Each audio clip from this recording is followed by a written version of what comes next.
Olá pessoal, tudo bem? Tudo certo por aí?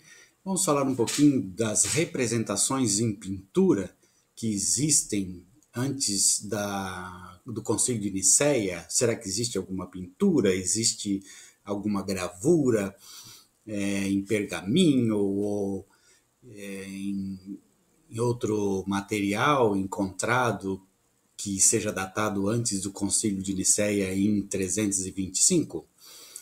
Continuando com o tema histórico da crucificação de Jesus Cristo, que é um fato que pode ter acontecido, existem evidências muito grandes, arqueológicas, históricas, que corroboram com a possibilidade de que Jesus realmente existiu, de que esse personagem foi importante num determinado momento da história e que a escritura e os textos e os historiadores chegam à ideia mais próxima de que ele realmente tem existido, mas ninguém pode bater o martelo e dizer existiu. Mas existem essas evidências. Muito bem. Diante disso, nós podemos entender que parece claro que a cruz não foi o primeiro símbolo escolhido para representar a religião cristã. Isso certamente pode ser devido à conotação negativa da crucificação no mundo antigo, pois era uma das mortes mais sangrentas e piores que, por exemplo, as pessoas com cidadania romana, como Paulo de Tarso, poderiam evitar. Quem era romano poderia evitar a morte de cruz. E nós podemos entender que naquela época, por motivos de guerra, por motivo de traição, por motivo de assassinato e outros motivos, a pessoa era crucificada. Então existia muita crucificação, milhares e milhares de pessoas foram crucificadas nesse período. Então não era uma coisa extraordinária ser crucificado, mas a cruz era para alguns tipos de delitos que seriam como graves e por isso Jesus teria sido crucificado por causa do seu delito grave de sedição, de se dizer Deus. Mas Paulo de Tarso ele poderia evitar a crucifixão ou a crucificação porque ele era judeu e morte de cruz não era permitido entre os cidadãos judeus. Muito bem. É ele também que dá importância especial a Jesus, chamando de Cristo, ungido.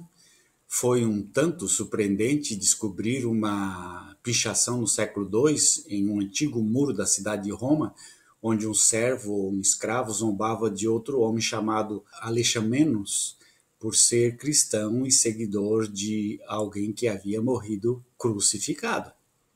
A informação dada por essa gravura é que ele é considerado um burro que é adorado como Deus, dizendo Alexamenos, Sebete Theon, o que significa que ele adora a Deus. Isso nos diz que, no período inicial, esta religião era ridicularizada, considerada uma religião de escravos e homens fracos.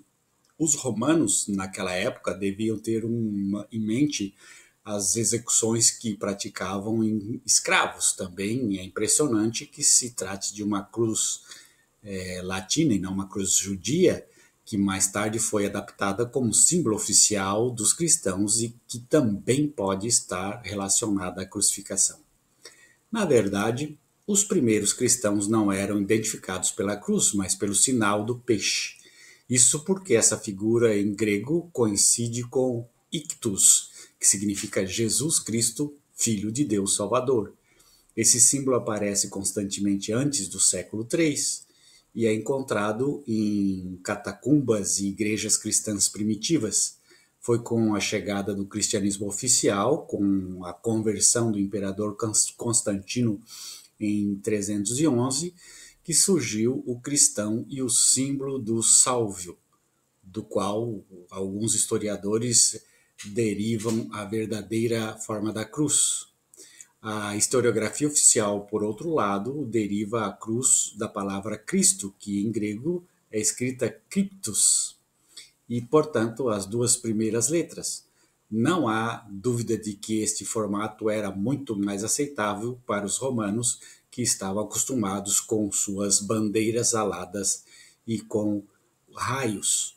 O enigma, portanto, continua, embora, na minha opinião pessoal, o que a história nos mostra é que nada surge do nada e que sinais culturais são usados para adaptar qualquer novo pensamento ou religião a uma cultura já existente.